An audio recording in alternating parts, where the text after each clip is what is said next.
প্রত্যেকটা মেয়ের দিন শুরু হয় সকাল থেকে উঠে এই কাজ ওই কাজ তার রেডি করা থাকে, তারপরে সে একে একে সেই সব কাজগুলো করতেই থাকে। সংসারটা আমার, সংসারের প্রত্যেকটা কাজকর্ম আমাকেই করতে হবে। তো দিনটা ছিল সেদিনে শুক্রবার, আর আমি মেয়েকে নিয়ে স্কুলে গেছিলাম। তারপর বাড়ি এসে আজকে দেখছি ওয়েদারটা খুবই ভালো, টানা ঝলমলে রোদ দিয়েছে। তো ভাবলাম কিছু জামা কাপড় কেচে দিই। এখন গরম পড়ে গেলে কি হবে, আমাদের ফ্যানটা এত স্পিড হাওয়া না, ভোরের দিকটা ঠান্ডা লাগবেই লাগবে, এমন ঠান্ডা লাগে যে বেডশিটেও শীতটা যায় না। তো সেই জন্য দেখো দিদির বাড়ি থেকে দুটো কাঁথা নিয়ে এসেছিলাম।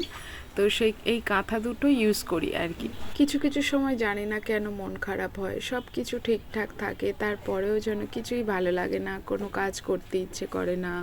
এই যে ভিডিওটা এডিটিং করে পোস্ট করব, এটাও করতে ইচ্ছে করে না। তো যাই হোক, ওই জন্য আজকের ভিডিওটা অনেক লেটে তোমাদের কাছে পৌঁছাবে। কি করব, এক এক সময় একদমই ভালো লাগে না। আর এদিকে মেয়ে দেখো ড্রয়িং করছিল।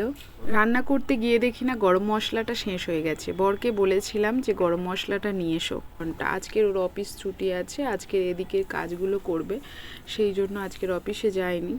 তো দেখো বলেছি আনতে গরম মশলা, একটা পাউডার আর একটা গোটা। তো আনতে গিয়ে আধা ঘন্টা সেখানেই কাটিয়ে এলো। তাই বলছে একটা মিছিল বেরিয়েছে, তার জন্য রাস্তার এপারে আসতে পারছি না, এই সবই। আর এদিকে দেখো মেয়ে তো দুপুরে এত ঘুমিয়েছে উঠবার নাম নেই। আর ও ঘুমালে না আমার এত মায়া লাগে, ওকে ডাকতেও ইচ্ছে করে না।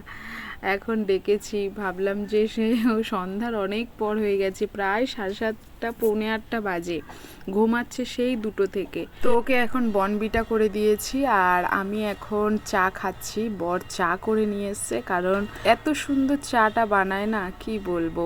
1 কাপ সারাদিনে চা খেলে মনটা অনেক শান্তি। তো রাতে রুটি বানাচ্ছিলাম। মেয়ে দেখো, মেয়ের দুষ্টুমি শুরু হয়ে গেছে। চলো।